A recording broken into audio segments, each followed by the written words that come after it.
Hey Familia, Igni here, welcome back to Shadowverse. Today we're doing something a little different. Tyrant. Meme? Or Secret Tier 0?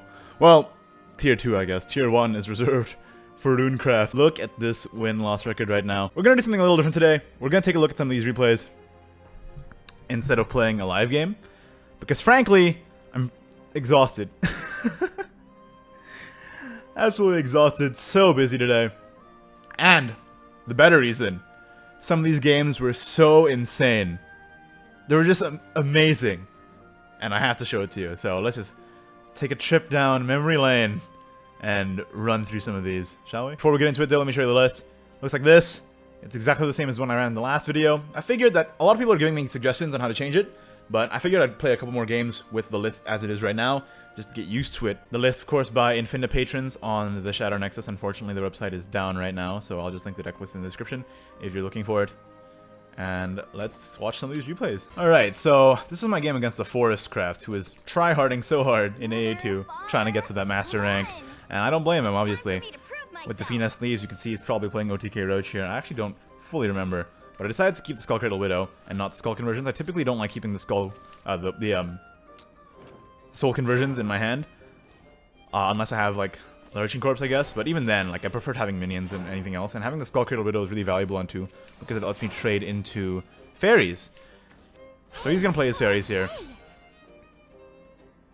And I play my Skull Cradle Widow next turn, I believe, instead of the Spartoy Sergeant, because I figure that Skull Cradle Widow is gonna have a fair enough time trading against fairies anyway. And I don't need to waste my Spartoy Sergeant on it. And once it dies, I'll get a card out of it as well. Which is why here I play Skull Beast and Lurching Corpse at the same time. I wanted to play the Lurching Corpse on this turn. Actually, I was considering playing the Lurching Corpse on turn 2, just for Ancient Elf. And I figured that might have been something I wanted to do. But instead I just chose to play it now, just in case he had a ward like Ancient Elf up.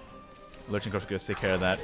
But as you can see, he roached and then Nature's Guidance it, which is fine, because I'm just going to play the 1/4 here, which is going to be sort of a deterrent to fairies. But now with his evolved turn, he's going to play the Fina, which is fine also. So the Fina goes in, he's going to play the Goblin Mage, try and draw a Roach again. So more than one Roach is always better.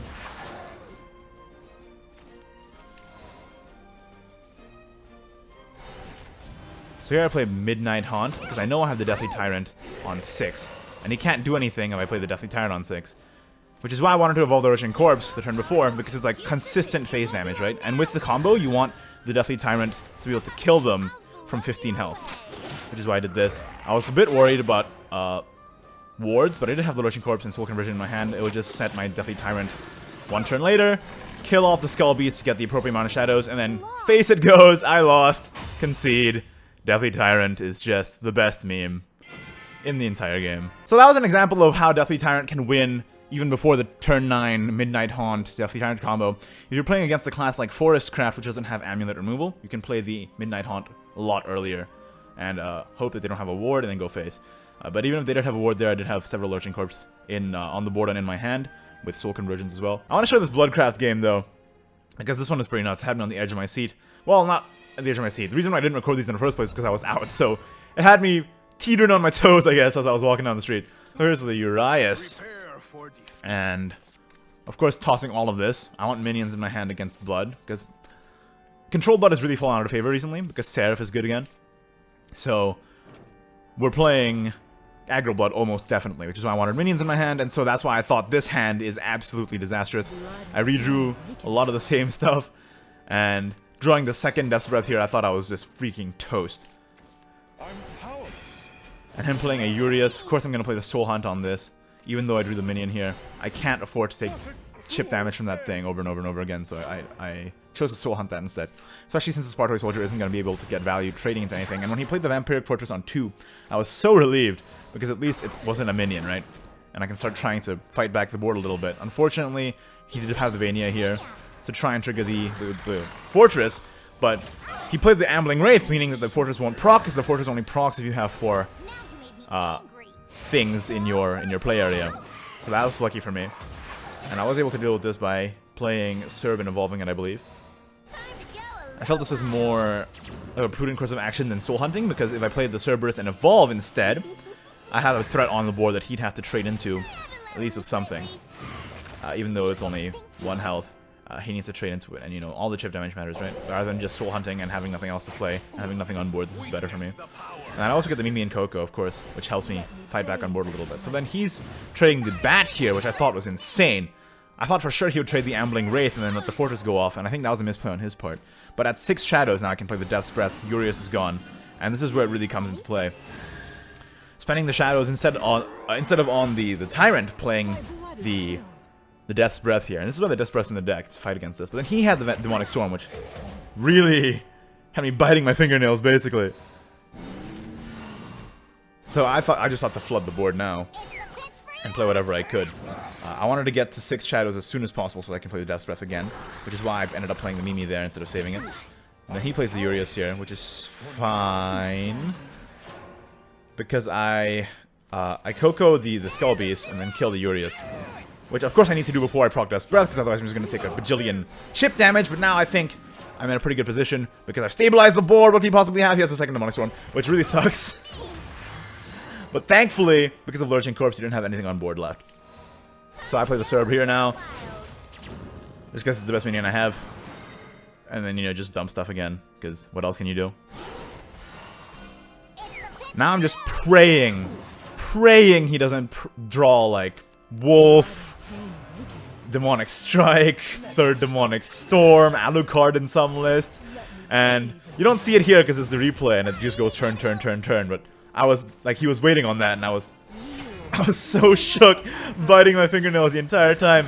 But here I felt a little safer because now I get to play the Coco on the Lurching Corpse, go face, and bring him down to 2 health, meaning that a lot of his options, like Blood Wolf and Razory Claw, will not win him the game anymore because it'll actually kill him as well. He does play the Ambling Wraith, and it's not enough, and then I go face with Pluto for 5, and that game was really intense and really close.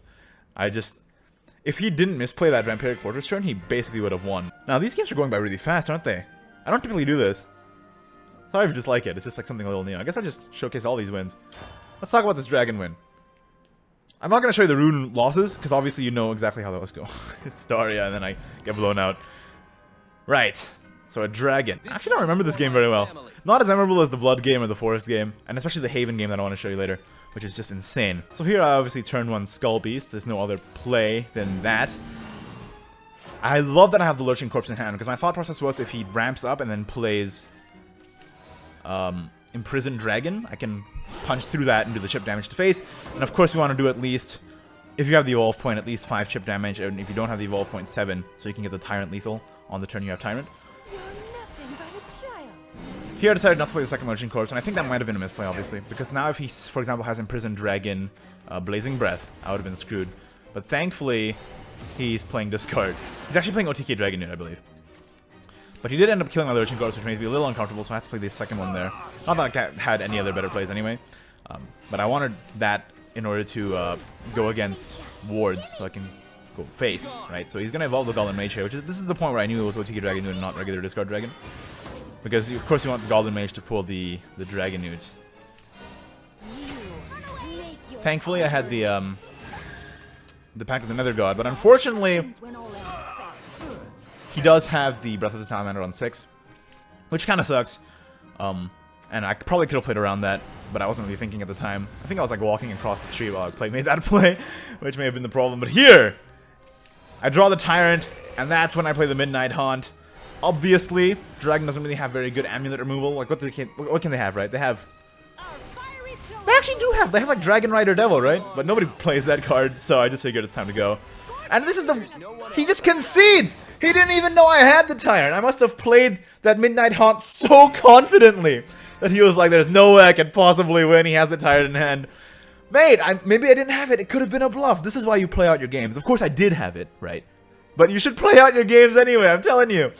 Don't do this to yourself. Alright, since this is sort of like a Christmas special, looking at all the games we've won. You know what? Wait, 1, 2, 3. We won against every single craft except for Rune, which sucks, but you know, what can you do? Let's look at, oh, whoops. That's the Rune loss. That's the Rune loss. You know exactly how this goes. You know exactly how this goes. No. Don't showcase my shame, please.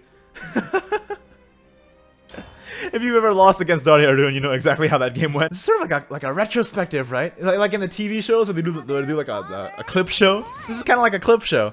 It's giving me that vibe. All right, we always toss a Deathly Tyrant. All right, I usually do anyway. Especially against Sword, I want early minions and not a turn 6. That's a 3/3 storm. Because I definitely can't build it up without the Midnight Haunt. But I draw it back in hand anyway, of course, because you know, meme magnetism. You know, it's a real thing. Look it up, science. So then I play the Spartoy Sergeant here instead of the Skull Cradle Widow. Whereas against Fairy, I would play the Skull Cradle Widow. Against Sword, you play the Spartoy because you want to be able to trade more favorably. So he plays Delirial and goes face turn 1. So I probably play, yeah. So I play the Spartoy Soldier and then I trade with the 1/2. This way, if he trades the Delirial into the 1/4, I can attack back with the 1/2 and then trade the 2/1 into whatever he plays next. But he doesn't play anything. I don't know if it's because he didn't have a 3-drop or because he saw my line of thinking there. But either way, I go face. I didn't find the ward that valuable. So here comes the Floral Fencer, which isn't that big of a deal because I do have Pact with Another God Lurching Corpse in hand. So I have a good turn curve, or a good curve on this turn, which is fine. So I get to play Pact with Another God on the 4/3. Trade the 1/2 into the 1/1 and then go face with the Lurching Corpse instead. That's perfectly fine for me. And of course evolving the Lurching Corpse because I do want to get that chip damage in. And with the Midnight Haunt in hand, that chip damage is more important than ever, right? Now getting to 7 shadows here. He ends up doing this, but I have the chip damage in hand. I did the chip damage already with the Lurching Corpse the previous turn. Meaning that I have just enough for Tyrant Lethal this turn. Well, a little more because I have the Skull Cradle Widow still on the field, obviously. But he's probably planning to draw... I don't know what he was planning to draw there. Maybe Amelia? But even if it was Amelia, he wouldn't have the mana to play Gelt anyway. So... he ends up getting bodied. But this looks like Bowcraft, right? So he probably was just hoping to draw Albert. But little did he know I had the Tyrant in hand. And that's the lethal. Deathly Tyrant! A retrospective. It beats everything. Shadow Mirror. Now, Shadow... Control is so bad right now because of Seraph and D-Shift. So, I figured this had to be aggro. And with the Cerberus card back, obviously, as well. Tossing back all of these, because I don't think Lurching Corpse is that valuable against Shadowcraft. And I'm lucky to get the 1-drop. But I was really hoping for a 2. As well, so I could play obviously on curve, but unfortunately I don't draw one here. Drawing the Death's Breath, I was kind of distraught, but I figured we're still okay. Because we have the Spartoy Soldier, and if it's aggro, that's going to stem a lot of damage. It's going to stem the bleeding a little bit. So we played the Spartoy Soldier, obviously, go face with the 1/2. Next turn, I have the Soul Hunt to deal with anything, which is exactly what I do. So I play Soul Hunt on the 3/2 and then trade the 1/2 off, I believe. The Skull Base. And then I go face with the Spartoy Soldier, valuing the ward against aggro, obviously. Especially on his evolve turn. Plays the Skeleton Fighter, which, of course, activates the Necromancy. Easiest Necromancy to activate in the world, by the way. Necromancy 1, gain +1/+1. It's pretty good. Unfortunately, he did have Delirial, so he does gain quite a bit of value out of this. And I have to make a pretty suboptimal play, I think. Well, I'm going to play the Cerberus here, obviously. But I think some point in this game I make a pretty suboptimal play. Because I had to survive. Like, I think I played the Necro Assassin alone, if I recall correctly. So here I just attack with the Cerb into the 4. Attack, because... even though it trades poorly now, you have to deal with 4 attack minions. Especially when they're aggro shadow on curve, right? And they can just deal so much damage to you over time. Because they're an aggro deck. Luckily, I did have enough shadows to play the Death's Breath here, which saved my ass. Maybe I didn't play a Necro Assassin on like by itself in this game. Maybe I didn't. Maybe I'm thinking of something else. But I definitely did that in one game. Just not this one, maybe. Anyways, he has to trade in with my board. Of course, with boards being extremely valuable. He does have the Dance of Death here, but I'm really not that afraid of this now. Because I do have the Mimi. So here I, here I Skull Cradle Widow Necro Assassin Mimi to completely get rid of his board. Now he's out of steam with only 1 card in hand. Just great draws, actually. I would have sacked the Spartoy Sergeant if I didn't get the Skull Cradle Widow in that draw, but thankfully I did. Now he plays Phantom Howl here in an act of sort of desperation, because I know he didn't play Cerberus throughout the entire game, so I know he doesn't have lethal. So I don't know if he was trying to scare me or what, but he does end up going face. For a pretty cool 7 damage.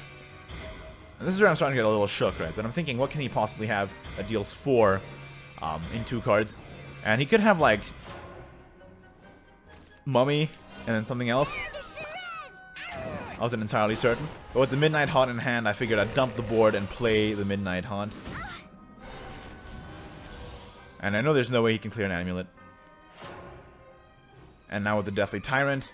I could have saved the Midnight Haunt for the next turn, obviously, but I wanted to keep the Tyrant and the Soul Hunt just in case he had a ward up or something and I need to get through it. And that's where the Midnight Haunt and Tyrant combo comes in there. Straight to the face for 13 damage. Okay, so that wasn't where I played my suboptimal Necro stats. That might have been in a Rune game, actually. Might be why I've lost. Now that I think about it. But the video is almost coming to an end. We've showcased one Tyrant win against every single class except for Rune. Let's just ignore that one. But this is the most insane game. This one is the most insane game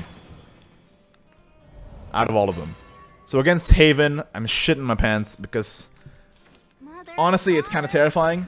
But Tyrant actually has a better win rate against Seraph for me, at least so far, than Aggro Shadow does.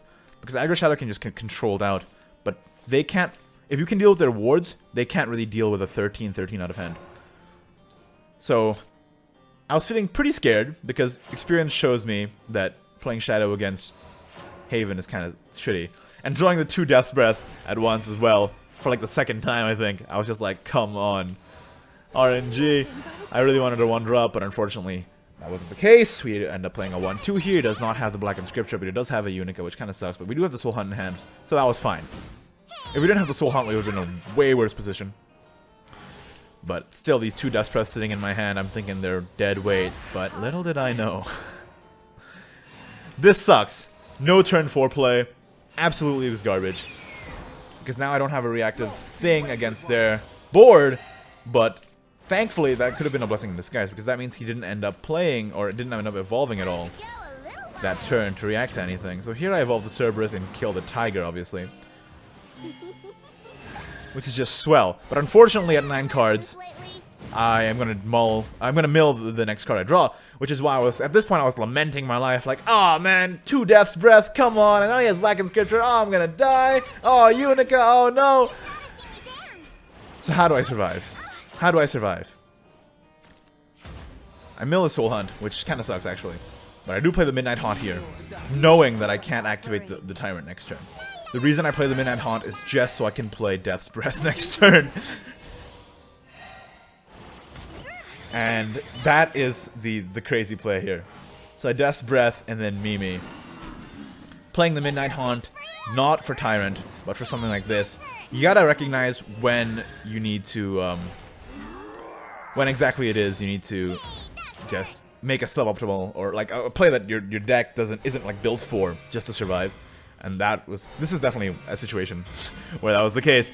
And I probably should have killed the Healing Angel, frankly, instead of the Unica on that turn. Probably a misplay.